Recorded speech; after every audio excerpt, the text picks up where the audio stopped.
তো একটা বিরাট ব্যাপার। মেইন হলো পলিউশন, বনায়ন, তারপরে জলবায়ু পরিবর্তনের যেই ফলে যে পরিণতি, সেগুলির থেকে আমরা আরেকটু উন্নত করার জন্য আমাদের যে বনায়ন করা দরকার বা যেসব কাজ করা দরকার সেটাই আমরা মেইনলি করব।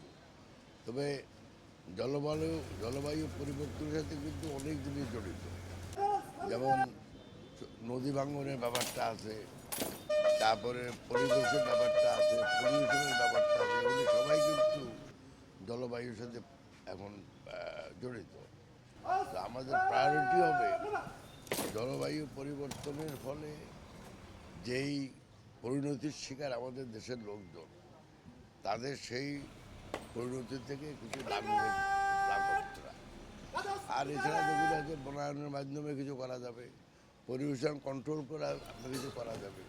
এবং প্রবলেম হইল আমাদের দেশের কাঠামোর একটু অভাব আছে, যেমন আপনার ধরেন গার্বেজ, ময়লা আবর্জনা, এগুলি তো পরিবেশ মন্ত্রণালয়ের কাজ করে এগুলো রিমুভ করা, কিন্তু এটার পরে যেই পলিউশনটা যেটা হয় সেটার জন্য তো পরিবেশ মন্ত্রণালয় দায়ী। তো আমরা এগুলি একটা ইন্টিগ্রেট কাঠামোর আওতায় এনে আমরা দেখবো যে যেভাবে শুধু যে ঢাকা শহর তা না, ছোটো ছোটো শহরগুলোতেও যেন এই সমস্যার সমাধান হয়।